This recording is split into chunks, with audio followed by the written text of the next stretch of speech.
Well, hello there, and welcome to the Good Old Days of Radio show. This is John Tefteller. We are in mid-June, and we are going to launch another series of 10 special programs featuring the work of radio's poet laureate, Norman Corwin. And we have a real special one to kick it off today. It's going to be longer than our normal programming. It's going to run over an hour, including all my commentary here. But a little bit about Norman Corwin for those of you who don't know. Norman Corwin, as I said in the introduction here, was known as the Poet Laureate of Radio. He was also known as the Grand Master of American Audio Theater. He directed, produced, wrote, literally hundreds of radio broadcasts for mostly CBS back between about 1938-39 and the early 50s or so, when he moved on to other projects, but still involved in radio in many ways. Norman Corwin was born in Boston on May 3rd, 1910. He died in Los Angeles area on October 18th, 2011. He was 101 years old when he passed away. Back in the 70s and 80s, when I was in Los Angeles doing work for Spurdvac and Pacific Pioneer Broadcasters, Mr. Corwin made multiple appearances at Pacific Pioneer Broadcasters luncheons. And in fact, just to give you a little advanced clue here, the last thing we're going to feature when we get to the end of this series is a recording of one of those Pacific Pioneer Broadcasters luncheons. And I don't believe that any Pacific Pioneer Broadcasters luncheons have ever been broadcast anywhere. I don't have a lot of them. I have a few on tape, and this is one with Corwin, so we're going to use that to close out the series. So that'll be coming up in multiple weeks from now. In the meantime, as I was saying, Mr. Corwin was quite a frequent guest both at Spurdvac, Society to Preserve and Encourage Radio, Drama, Variety, and Comedy, and Pacific Pioneer Broadcasters, and he was very good at regaling audiences with tales of vintage radio. And he was quite a nice gentleman, and he was always very eager to answer any questions and talk about radio. He loved radio. He loved writing for radio. He loved directing for radio. And he was very, very good at it. So to get this salute to Norman Corwin, which we will, as I say, we'll have for the next multiple weeks, to get this kicked off, we found in the archives here something that I had never heard before and turned out to be really interesting. It's a program from 1939 called So This Is Radio. It is a kind of a in-depth look at how radio operated, how a program was created, all the different aspects of how music played an important part in radio, the sound effects men, the scripts, the actors. This program goes into a pretty thorough explanation of how they got a radio program, put it together, and made it to the airwaves back then. Very, very, very interesting. So I thought we'd start with that, because that applies to everything we do here on the Good Old Days of Radio show. It gives you an inside look at radio. It's from July 24th, 1939, over the CBS radio network. The musical score is by Bernard Herrmann. Again, great composer, worked with Alfred Hitchcock and lots of other people, lots of films, and great composer. Fun to listen to. So we're going to start with that, and then we're going to hear a broadcast written and directed by Norman Corwin from 1945, with Groucho Marx in it. And as you all know, Groucho is my favorite of all time, and so I found a way to work that into the Good Old Days of Radio show for this particular salute to Norman Corwin. So first is the So This Is Radio broadcast, and then I will come back to you and I'll introduce the Corwin program with Groucho Marx. So This Is Radio, July 24th, 1939. So This Is Radio.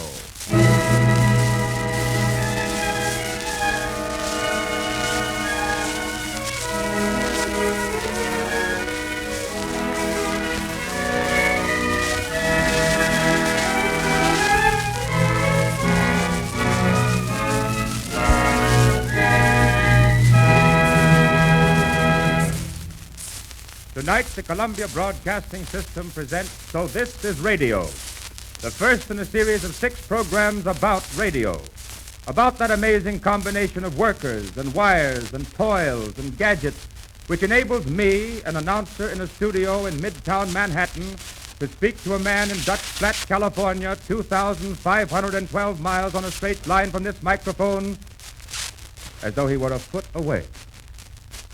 Between that man and me is what we call America.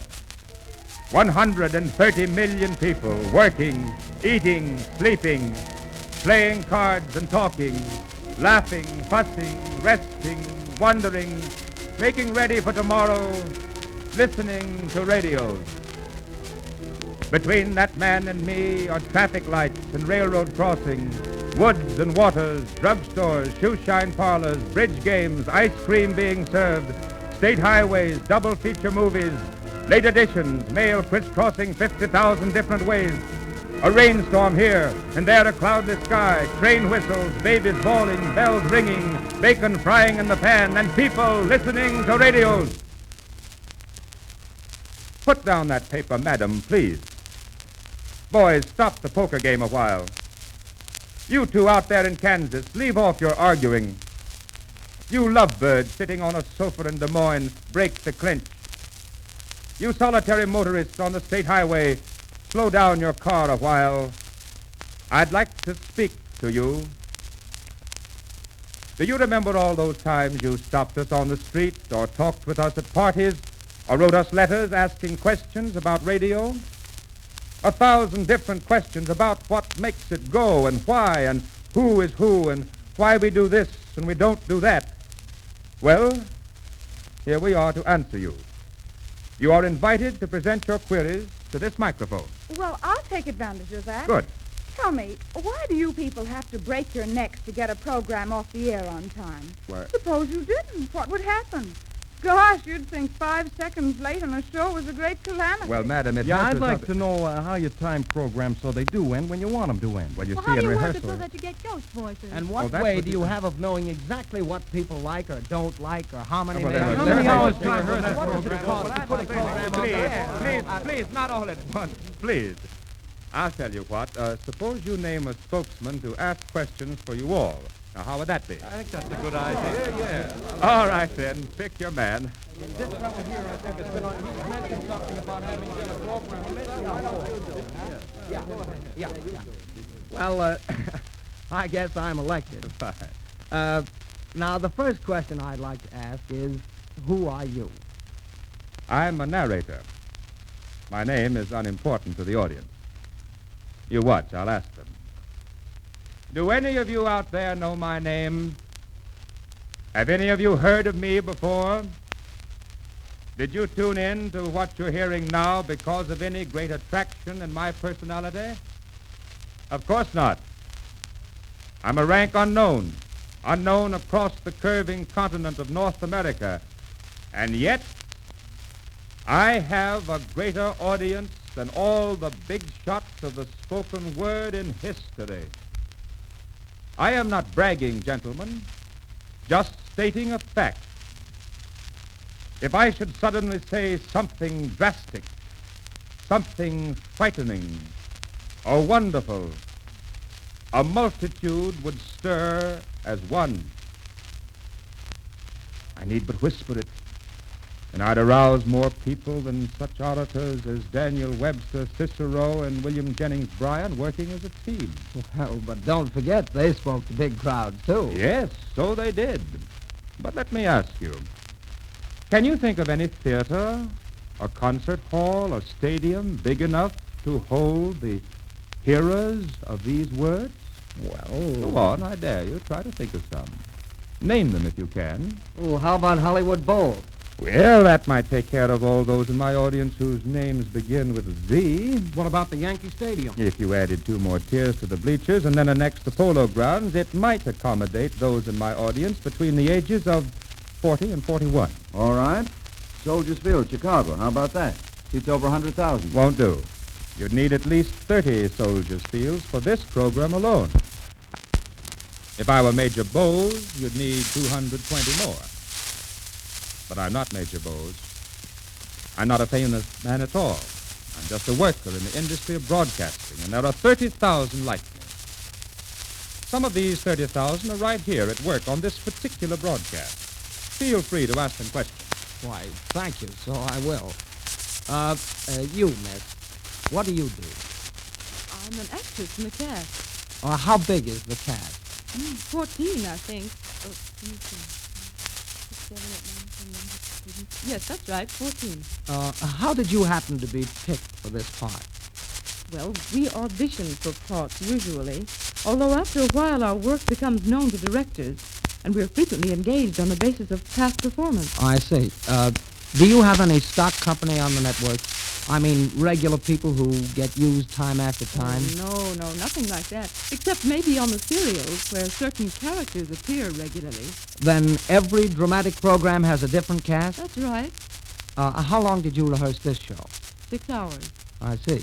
Thank you, miss. You're welcome. And you, sir, what's your job? I'm what they call a sound man, but if you want to be fancy, you can call me a sound technician. Are you the only sound technician here? No, I have a helper, that fellow over there. The number of sound men varies according to the requirement of the script. Some programs have as many as 5, but most get along with 1. Quite a lot of equipment you've got here. Sure is. It takes us an hour just to set it up sometimes. Tell me, how do you get some of the effects you produce? You'd find it hard to believe how we produce some of them, but if you'll excuse me, I'm not going to tell you because it might spoil the fun for you. I see. Well, that's quite all right. Now, who is that man behind the control room window, sitting down? Why, he's the engineer. His job is to sit at the dials and keys and switches in the control room. He can't very well leave his post while the program's on the air because he has to watch meters every second of the way.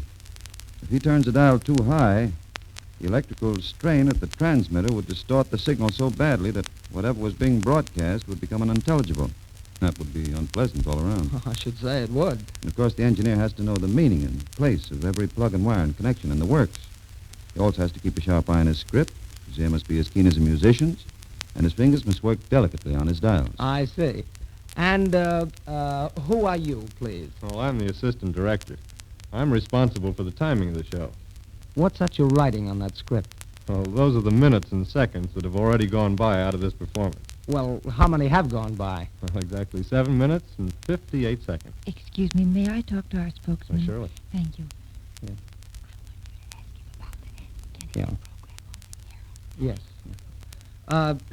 Well, I don't care myself, but one of us wanted to know why it is that you people make such a point of getting a program off the air on time. Well, for one thing, if a network program doesn't get off the air on time, it upsets a whole night's routine in dozens of stations across the country, scrambling schedules and operations. I see. And for another thing, the American public has come to expect strict punctuality of us because when a listener tunes in on the hour for Amos and Andy, he expects to find what he tuned in for. And if he doesn't, he calls the local station and wants to know why, you see? Mm-hmm. Yes, I do. So naturally, I can't afford to dream or doodle while a show is either in the making or on the air. Uh-huh. Then you take care of the timing. Well, more than that. I represent the Columbia Network's broadcast policies and watch out for such things as false or unwarranted claims for any product or service. Oh, I see. And then there must be no lottery or drawing contest on the air. No contest of any kind in which the public is unfairly treated. I see. Also, no programs or announcements that are slanderous or profane, either in theme or in treatment.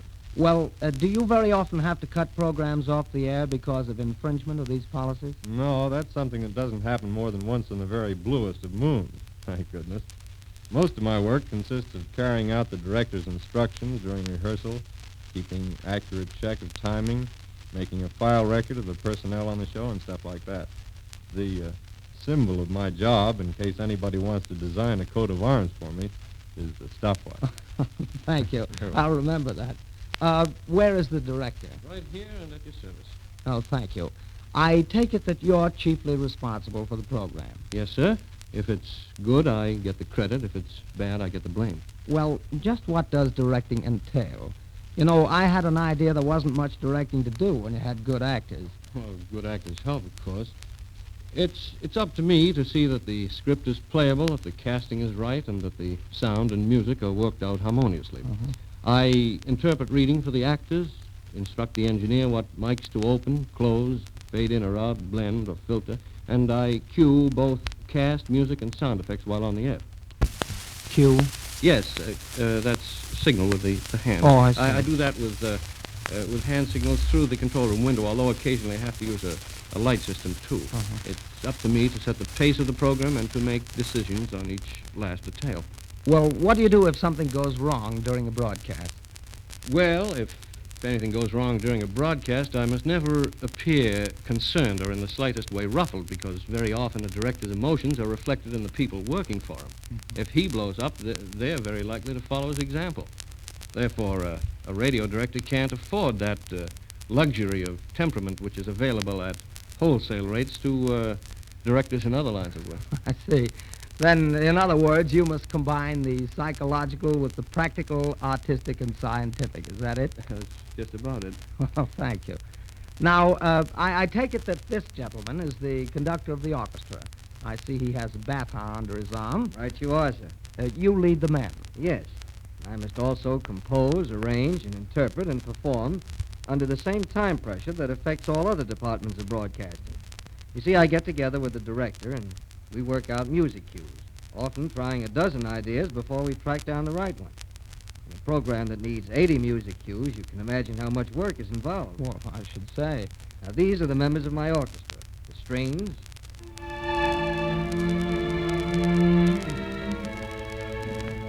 the woodwinds, and the brasses. Well, you certainly are a remarkable bunch of people, I must say. Oh, no, sir. No, I reassure you and my listeners outside. We are a group of ordinary men and women who happen to be working in an extraordinary place, athwart the very heavens, so to speak. Each of us has a home, a job, ambitions, headaches, prejudices, worries, friends, and relatives. We catch colds in the winter, have our ups and downs.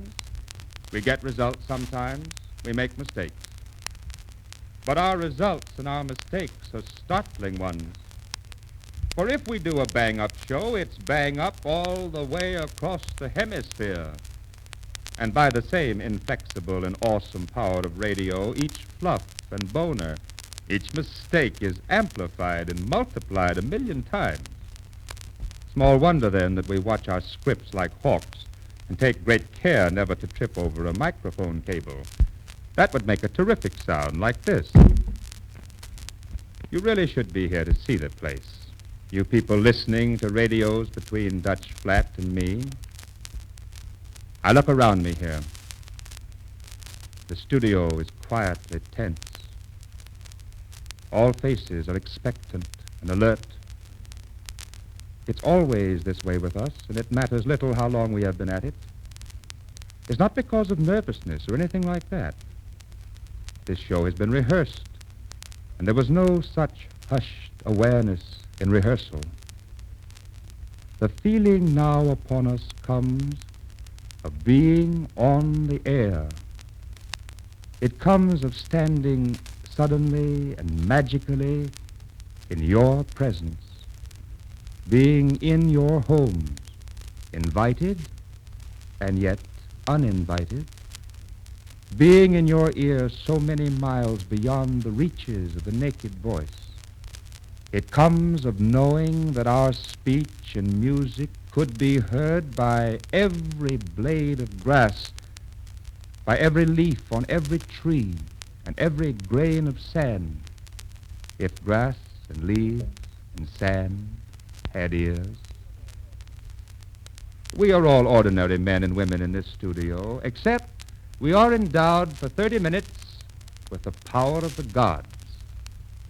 Our sound man here is typical. He is a wonder and a World's Fair by himself. One of his many accomplishments is that he runs the fastest train in all the world. Just get a load of it.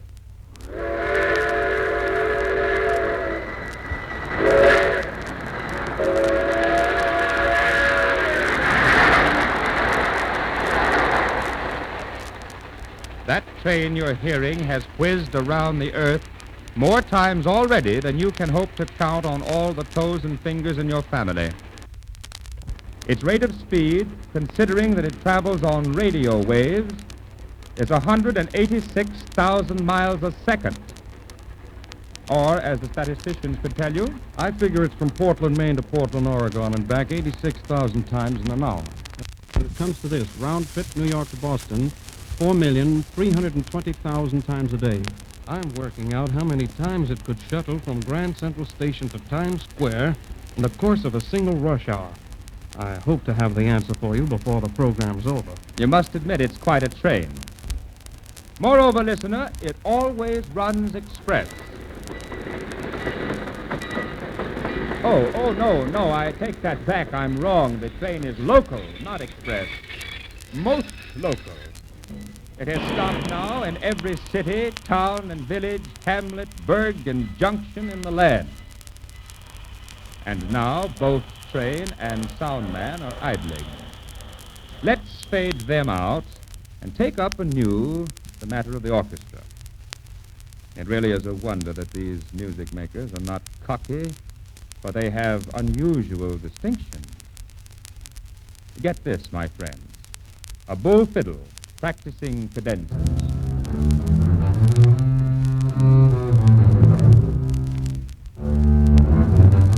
No man in all the legendary of music ever annoyed so many people practicing at night. You'd better pull your windows down in Tampa and in Minneapolis. You'd better shut the door leading to the hall in Charlottesville and Utica, or your next-door neighbors, if they're not tuned in to us, will think untoward thoughts about your taking up the bull fiddle at this stage in your life. Why, come to think of it, the orchestra might even make arrangements with the shoe industry. For at a cue, they can start an army of tapping feet around the world just by striking up infectious rhythms. Think of the mass wear and tear on shoes that can come out of this.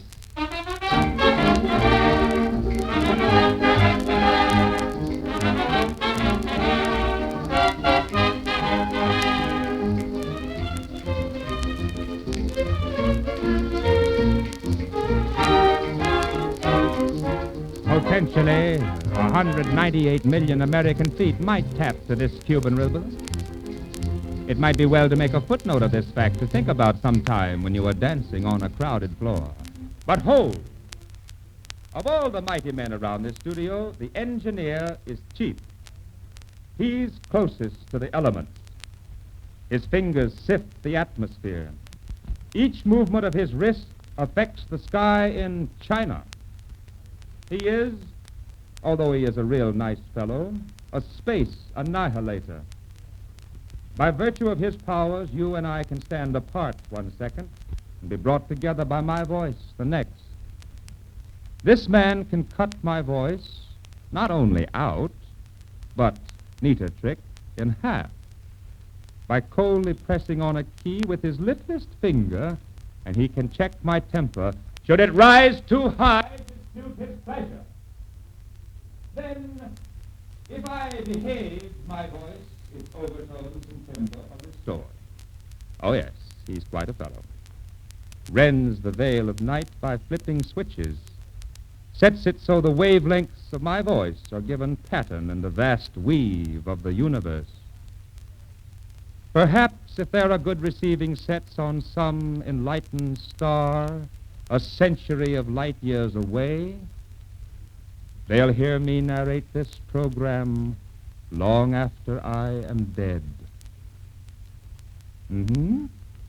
That's worth considering.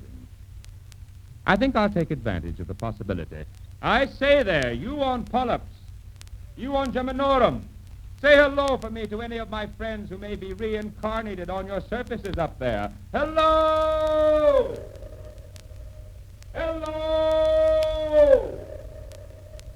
Hello! Hello!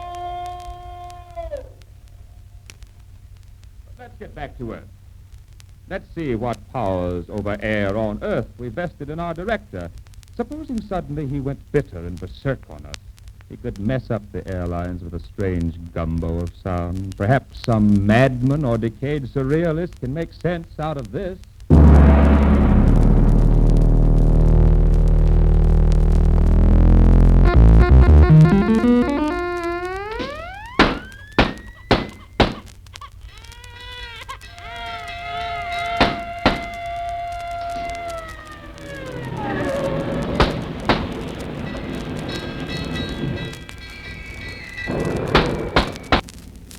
It will take quite a while to straighten all that out. But in the meantime, how goes it there where you are getting this? Have you been interrupted? Did someone leave the screen door open? Did you, in that lone filling station on the outskirts of Peoria, did you attend a customer while our bull fiddler player was practicing inside your shack? And are you cool enough, you tall man in the city, sitting with a cold drink in your hand? And you, young mother in Duluth, did you look in to see if the baby was all right? You, prisoner in Leavenworth, does this help pass the time? Have you made notes about us, you reviewer for Variety? You weary farmer in Wyoming, does this relax you? Excuse me, I've got another question that somebody here wants to ask.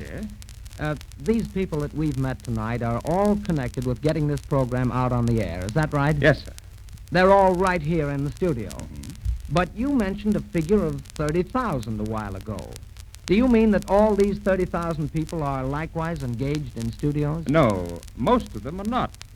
They work importantly behind the scenes. For instance, I'm a casting director. I interview all applicants for acting jobs and listen to their work in a studio. I take down complete notes, and if the applicant has promise, I recommend him to directors. Here's how an audition might sound. Shall I go right ahead? Yes, do, please. First, I'll read something from the radio play. Seems radio is here to stay for narration. Think well upon these words that tumble toward you through the night. The race of men is shrewd and silly, brutal and benign, and full of sudden starts and tardy reckonings. One day when all the menacing is done with, and a man can wish another well across a borderline, his Joe, speech will speak, John, and he'll cast baritone. abroad such sentiments Age as range could be 25 to 45. Good articulation, rich quality. Handles narration well. Not so good on straight stuff. Hello, mimeographing. Yeah? So this is radio? Wait a minute. Hey, Joe, how soon will the script for So This Is Radio be ready? Not for an hour, at least. Not for an hour. What? Oh, we only got it 15 minutes ago. Yeah, well, we're doing our best. Yeah. Okay, I'll send it up to the studio. 7948 6210 8943 1005. I work in the accounting department, chiefly at the adding and computation machines. 9106 7132 2219. I'm in the mail reception department. We study all incoming letters very carefully down here and make an analysis of what listeners like and don't like. There's no letter that doesn't reach the people for whom it's intended, and all opinions are respected. Some of the letters we receive are very, very... Going up. Going up. Step in, please. Thank you. Whereas, on the other hand, we could put it in that open spot Monday nights 10 to 10:30, every Monday except August 7th, which has been reserved. Now, the orchestra would have to be cleared for a 2-hour rehearsal, and the budget would have to... Miss Kellogg, will you please call production and set up Studio 1 for rehearsal from 3 to 6 and 7 through air, and then come in and take a letter? Yes, sir. My job is to read scripts and consider ideas for new programs which are submitted to us. There's an astonishing variety of material. I and a work good on deal surveys which is of quite listening useful. tastes and habits. Naturally, there'd be little point of broadcasting in a free country like this. Broadcasters didn't plan their programs to keep listeners informed and entertained and pleased with what they hear. It behooves us to study carefully what tastes are, how they change, and so forth. All year round, our expert calculators calculate. They make surveys, make phone calls, and make analyses to find out. What kind of programs do you most enjoy, madam? Oh, I like symphonic programs best. Well, how many hours do you listen every morning? None. You see, I'm at work. I see. Do you listen at all in the afternoon? No, I'm still working. My wife listens. How about the evening, please? Oh, most always from the end of dinner to bedtime, which is about midnight. Who's your favorite singer? Oh, I don't know.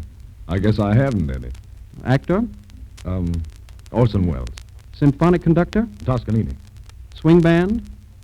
I really don't know. I'm not familiar with them. A sports announcer?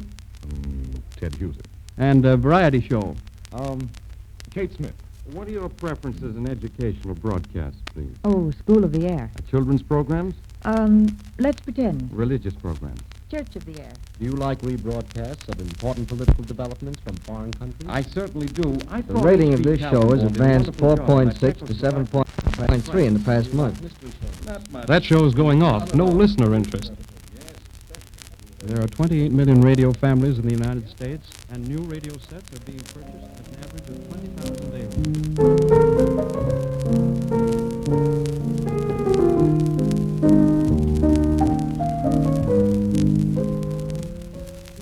I'm practicing in one of the smaller studios. I'm a standby pianist who is ready at all times when on duty to fill in if some program runs short or an emergency occurs in the normal routine of the day's broadcasting schedule. I must have a good repertoire ready at all times.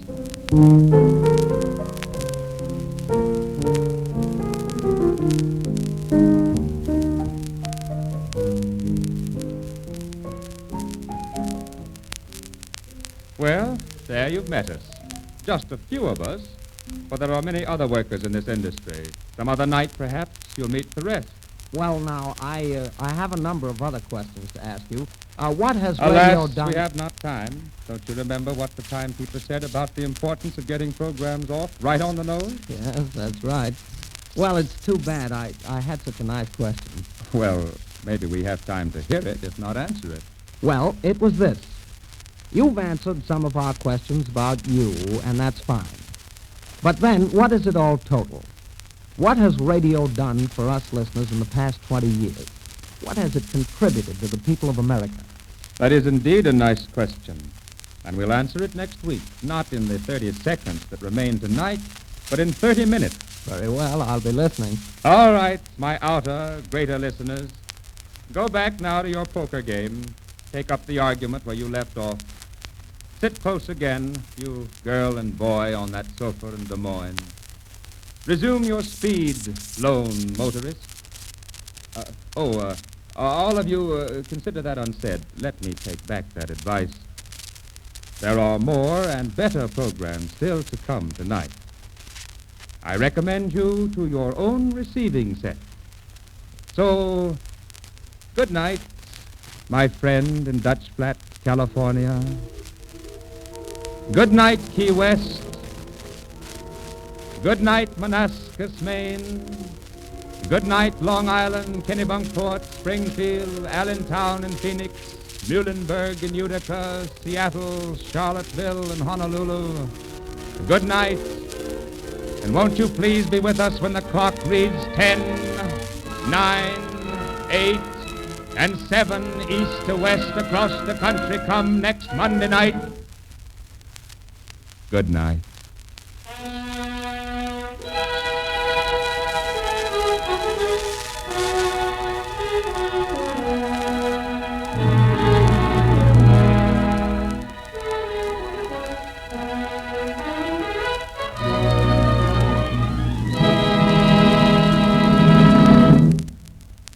You have been listening to So This Is Radio, the first of Columbia's series of 6 special programs written and directed by Norman Corwin and devoted to the inside story of the broadcasting industry. House Jameson was the narrator and Everett Sloan the spokesman for the listeners. The music was arranged and conducted by Bernard Herrmann. Next week at the same time, So This Is Radio will return to the air with Columbia's biography of radio, the industry that is only 20 years old, but which is so very big for its age, and which has made so many contributions to the arts and sciences and the culture of this country. This is the Columbia Broadcasting System.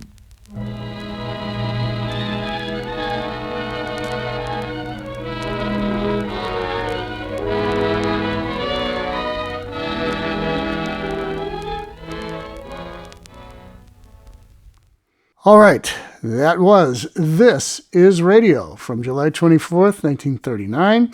You got an inside look at what it took to put together a radio show written by Norman Corwin. So now we're going to move forward a little bit from 1939 to July 3rd, 1945. And at that point, Mr. Corwin had a series called Columbia Presents Corwin, Columbia being CBS, of course. And the first program in that particular series, and he did a number of different series like it, but the first program in this particular series is called Unity Fair.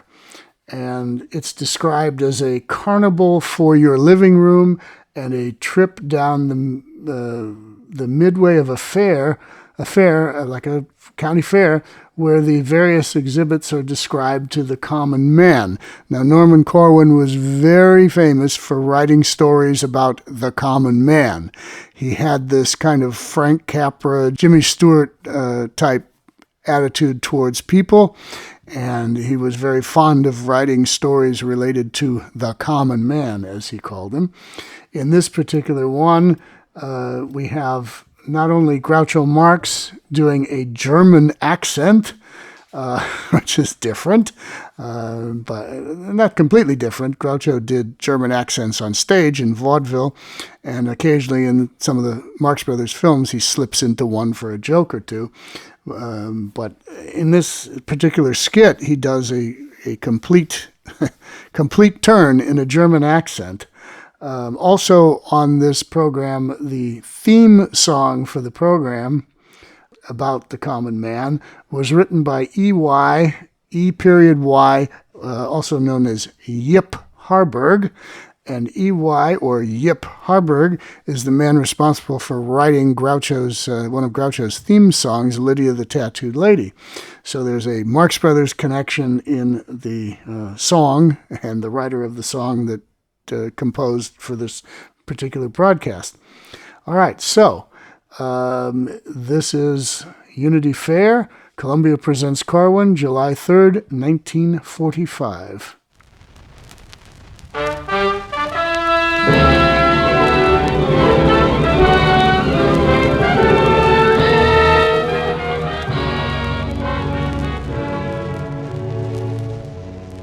Do you know who builds the boats and runs the trains?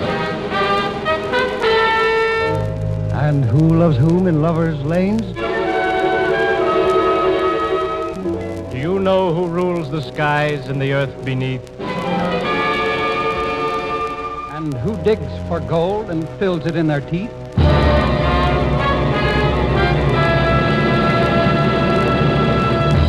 Ladies and gentlemen, if you wish answers to these and other questions, stay tuned to this station for the first program of Columbia Presents Corwin.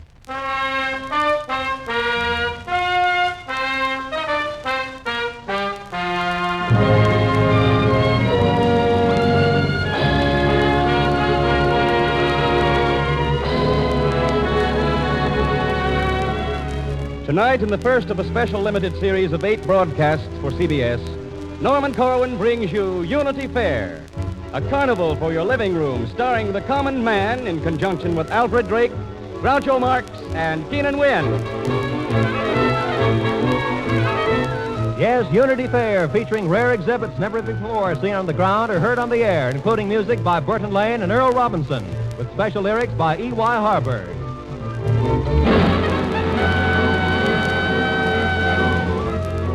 Alfred Drake, Groucho Marx, June Richmond, and Keenan Wynn in Unity Fair.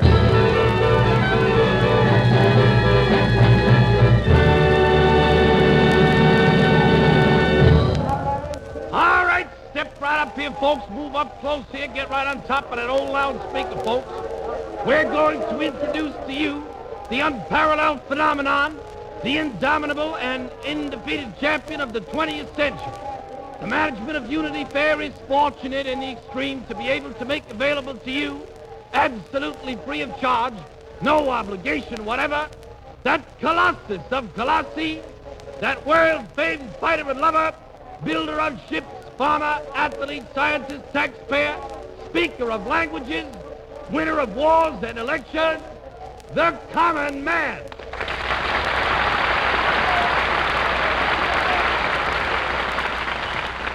Hello, everybody. Will you kindly tell us something about yourself, CM? Why, sure. Who are you? I'm one of the people. Oh, one of the people. Well, how does it feel to be one of the people? Feels good. Feels good, does it? Natch. You think it's smart to be people? Yep. Can you back that up with evidence? Yep. You can? How? Well, just sound A and make room for some of us folks to sing it. Well, who's us? Us people who it's smart to be. Okay, go ahead. It's smart to be people, smart to meet them every place, smart to be part of the human race. It's smart to be people, hoi polloi can now rejoice. People are now the public's choice. They used to stand in bread lines, but now like dukes and earls, you'll find them in the headlines right there with glamour girls. It's smart to be people, that's the only victory plan. Join up or be an also ran. It's the coming thing to be the common man. Who builds the boats and runs the trains? People! People! And who loves to in Lover's Lane? People! People! Who rules the skies and all the earth beneath? People, people, people! Who digs for gold and fills it in their teeth? People! People!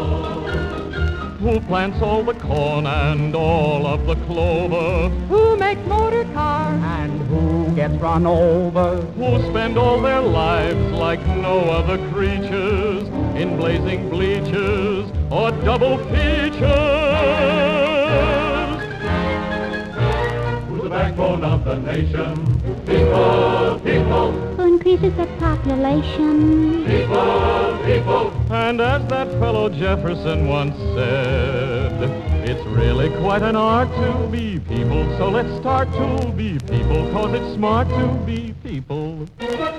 It's smart to be people, smart to meet them every place, smart to be part of the human race. Lincoln was people. Joe DiMaggio was people. George Washington Carver was people.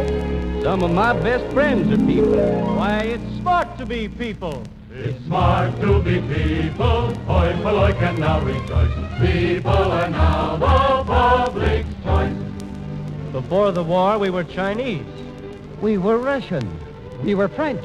We were British. We were Scandinavians. Then came the Atlantic Charter. Iran and San Francisco. Now we are people. We used to be in bread lines, but now like dukes and earls, you'll find us in the headlines, right there with glamour girls. Extra!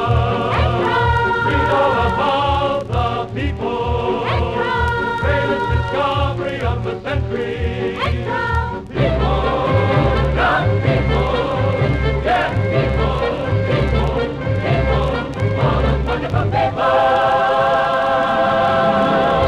It's smart to be people, that's the only victory plan. Join up or be an also ran. It's the coming thing to be the man. It's the coming thing to be the common plain man.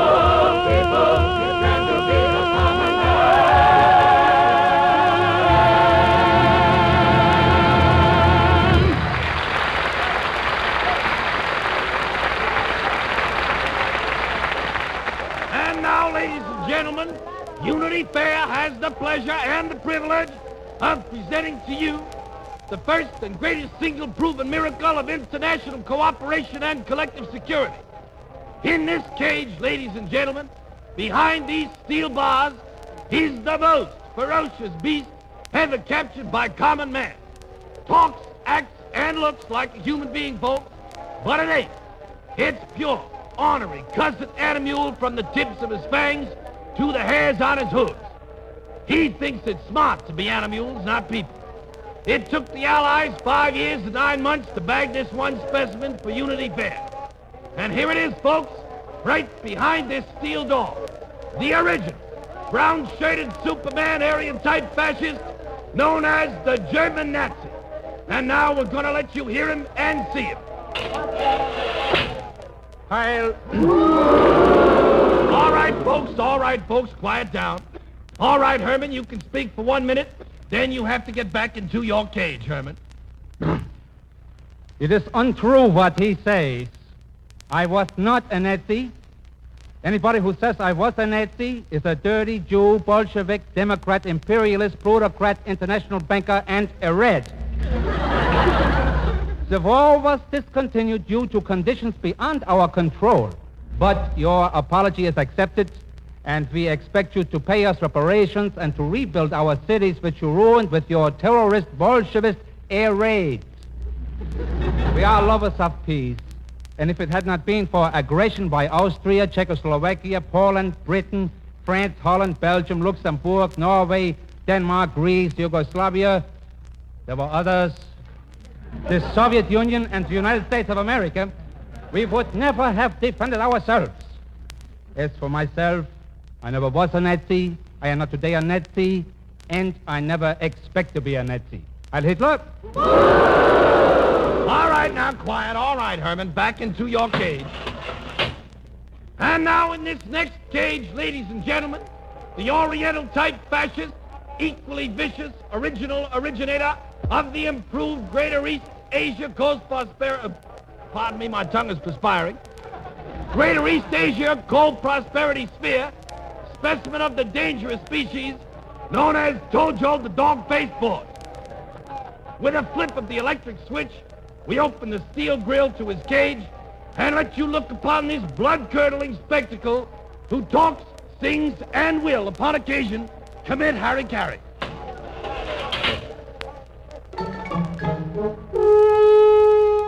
From Paramashiro's Rocky Coast to Kagoshima Bay, we would be pleased if all Americans kindly stay away. We wish to tend our gardens and cultivate our trees, arranging pretty flowers and quaint sorties. If you wish old Nippon culture to thrive, then don't support the next war-loan drive. If of the Son of Heaven you are fond, oh Hirohito, then please you must not buy U.S. war bonds.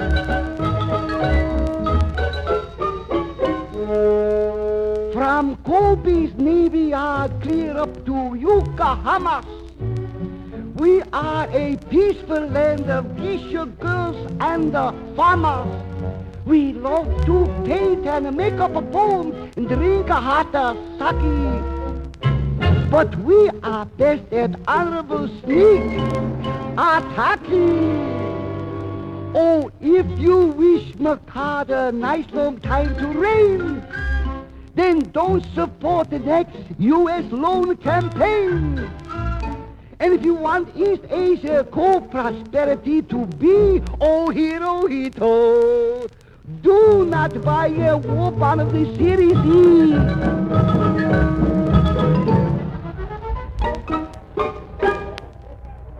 And now, ladies and gentlemen, if you'll just step across the midway, we'll take you inside the exotic temple of the oracles of doom, home of the experts of the crystal ball, greatest prophets since Joshua and Jeremiah, the fabulous species of men who eat their own words. You will see them studying the crystal ball and making predictions based on word from high authoritative circles, unimpeachable sources, and spokesmen close to official quarters. Come in here behind me, folks.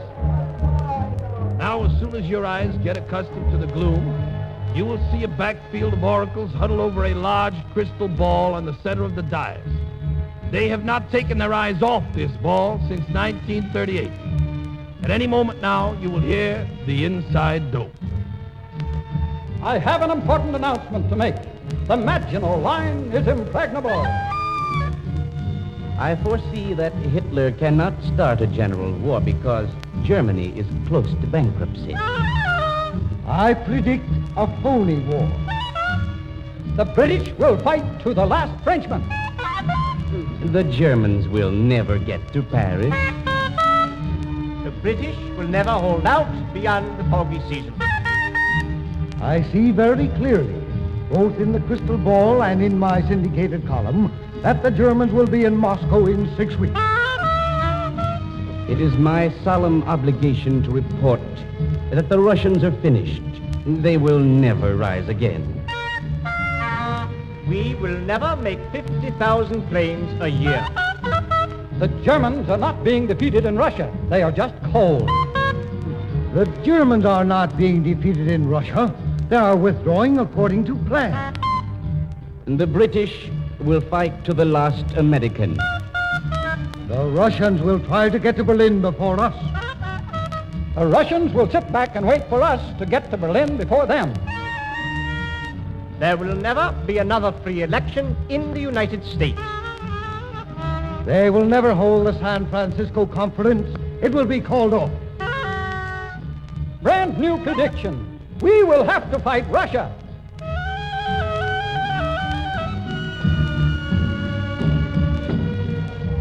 And so we leave the temple of the oracles of doom, where the experts are prophesying the world of tomorrow, just as they prophesied the world of yesterday.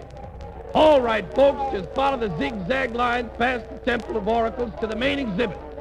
I referred to that titanic attraction, pride of the Western Hemisphere, gem of two oceans, spectacle of the age, the great American melting pot.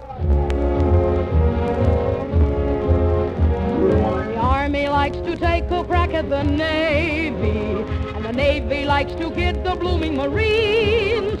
But the Army and the Navy and Marines will put the B on the son of a gun against democracy. The Capitol may take a wallop at labor. The CIO may rap the AFL. But the AFL and the CIO are ready to aim their sights on a son of a gun and fight the Bill of Rights. Though our melting pot may boil red hot with 1,000 different types, though we laughs and rights may have our fights, we all stand pat on the fascist rat, belittle the stars and stripes. Republicans may roast the old Democrats, but 130 million strong will be. But 130 million strong will be very merrily. Skin the log who hates democracy. Skin the son of a gun again, democracy.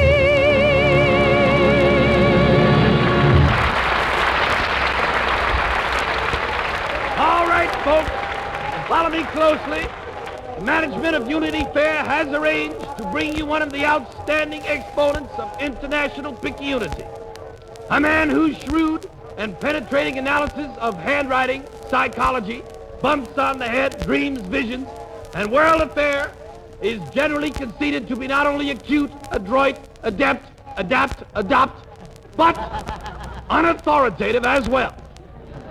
Here he is, folks, the man who knows the story behind the times, the originator and perfecter of picayunity.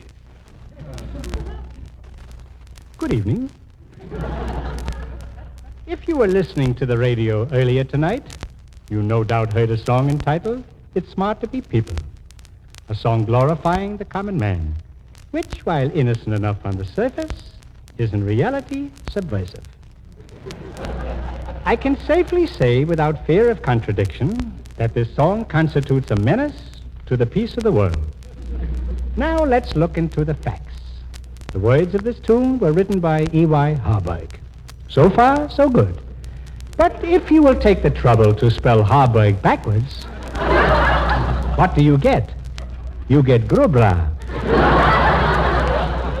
And Grubra, ladies and gentlemen, if you will take the trouble to look it up in any unabridged Sanskrit-English dictionary, is an old Babylonian term meaning sphere of influence. Yes, sphere of influence. But whose sphere of influence? Well, let's just investigate the facts. You will notice that Harburg is spelled Harburg. This is freely admitted by parties close to Harburg. But anybody who is at all familiar with the international scene, and I once spent 2 weeks in England and 4 days in the Soviet Union, anybody, I say, can tell this is merely a flimsy device for concealing a secret agreement among the powers. The H obviously stands for Holland, the A for Australia, Both R's. Note that I say both R's for Russia, B for Britain, U for the United States, and G for Greenland. Now, what does this mean? The two R's plainly mean 2 seats for Russia as against 1 for us. But even more peculiar, what is Greenland doing in this combination? What is Greenland doing in any combination?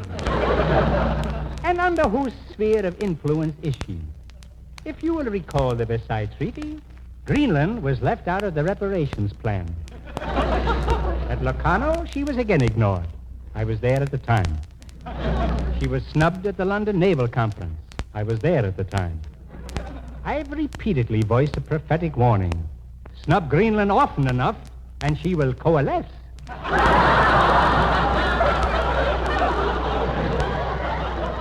Well, we are paying for this today.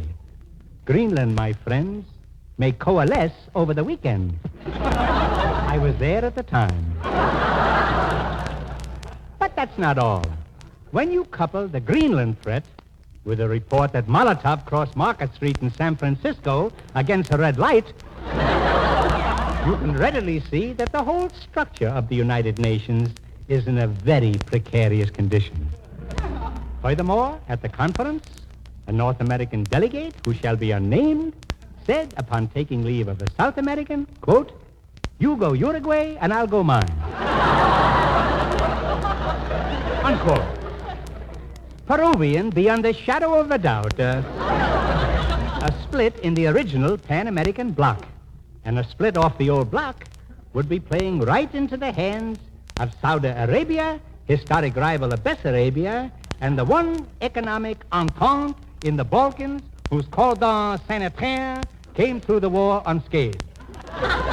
This means danger. At week's end, one thing was clear. The song entitled "It's Smart to Be People" is no mere ditty. It is a Trojan horse wrestle. And now for a word from our close friend and advisor, an Egyptian mummy. Umji Farouk Kartush, Mumjik Hashbimi, Siegfried line is impenetrable, Ashmara Kirosh.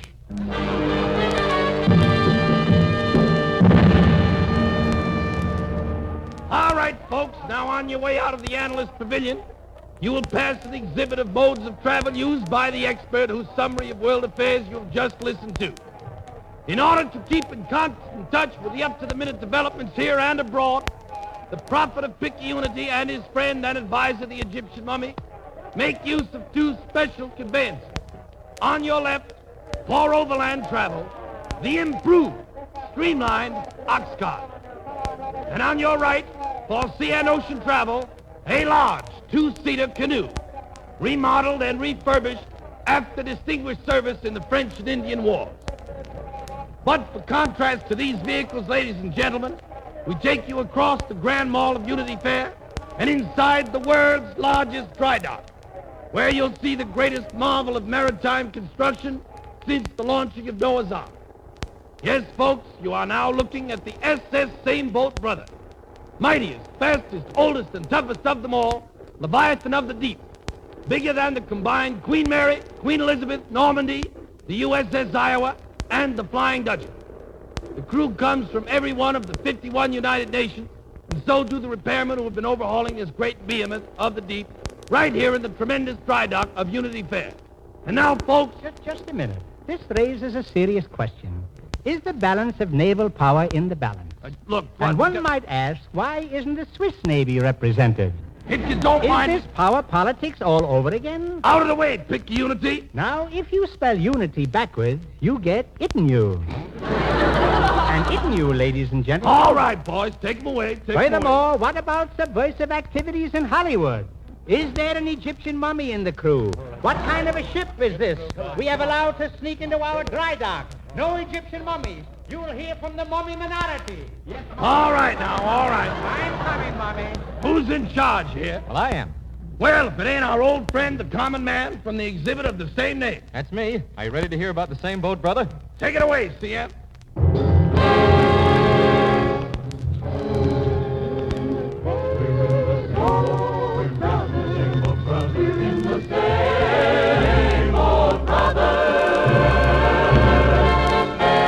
Oh, the Lord looked down from his holy place, said, Lordy me, what a sea of space, what a spot to launch the human race. So he built him a boat for a mixed-up crew, with eyes of black and brown and blue. And that's how come that you and I got just one world with just one sky. We're in the same boat, brothers. We're in the same boat, brothers. And if you shake one end, you're gonna rock the other. It's the same boat, brother. Oh, the boat rolled on, storm and grief, past many a rock, and many a reef. What kept them going was a great belief that they had to learn to navigate, 'cause the human race is special freight. If we don't want to be in Jonah's shoes, we'd better be mates on this here cruise. We're in the same boat, in the same boat, brothers. Same boat, in the same boat, brothers. And if you shake one end, you're gonna rock the other. It's the same boat, brother.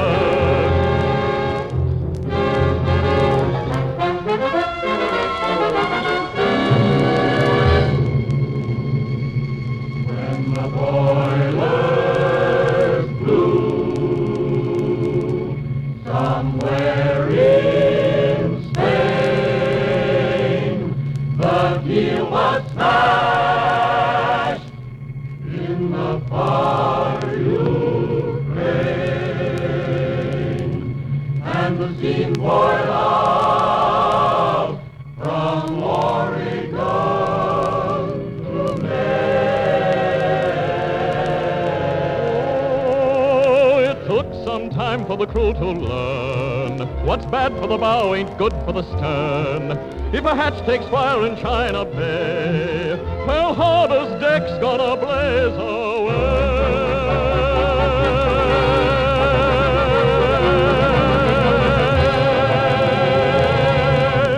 We're in the same boat, brothers. Yes, it's the same boat, brother. We gotta live with each other in the same boat, the very same boat, brother.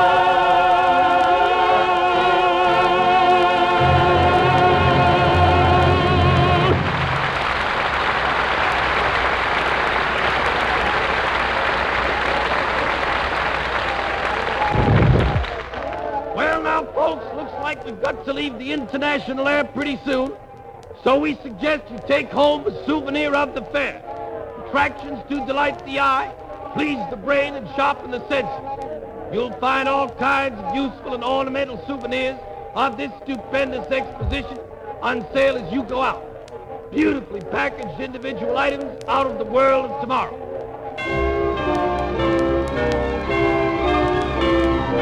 Get your souvenirs for tomorrow. Throw away your fear of fears tomorrow.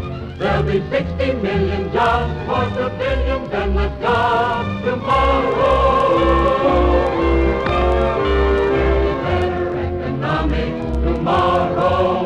Superman will be just comics tomorrow. Every sword will be a plowshare. Step right up and let us now share tomorrow. There'll be bells in every steeple, ringing out for all the people. It's smart to be people, that's the only victory plan. Join up or be an oh so ran. the coming thing to be the man. It's the coming thing to be the common, plain man. People, you stand to be the common man.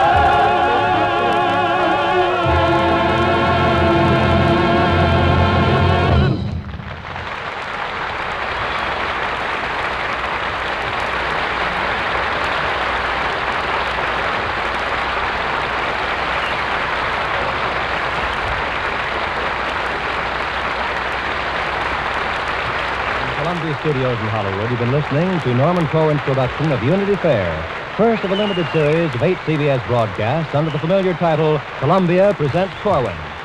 Keenan Wynn, who performed the role of the Barker, is one of the stars in the forthcoming MGM picture Weekend at the Waldorf. Alfred Drake, soon to be seen in the Columbia musical Cars and Spars, was heard in songs by Burton Lane and Earl Robinson. Groucho Marx will soon be seen with his brothers in A Night in Casablanca. Lud Gluskin conducted the orchestra and chorus.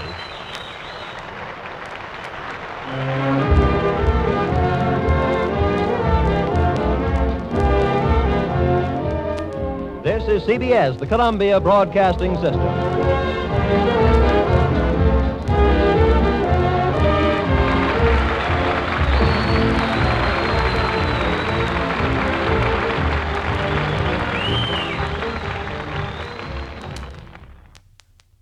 Okay, there you have it. Unity Fair, starring Groucho Marx with Keenan Wynn, Alfred Drake, Lud Gluskin, June Richmond, and I think William Spear had his hand in this as well. William Spear from Suspense.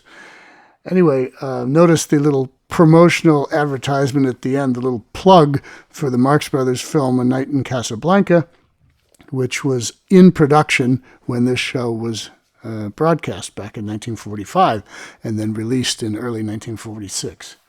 So anyway, we've got all kinds of interesting Norman Corwin coming up for you over the next few weeks. On Thursday of this week, you will hear a episode of the Texaco Star Theater starring Fred Allen. And Fred Allen is always welcome here at the Good Old Days of Radio Show, one of the great unsung comedians of the world. And he had Norman Corwin on his show as a guest. And so we're going to hear some comedy from Fred Allen, and then Norman Corwin is going to tell you his secret method of creating sound effects for the Columbia Workshop. That was another show that he worked on at CBS. So come back with us again on Thursday, and then next week we'll have more of Corwin's dramas and whatever, all for the next few weeks, and you get to have an entire in-depth look at the world of Norman Corwin. So until then, this is John Tefteller in the Good Old Days of Radio Show saying have fun and see you on Thursday.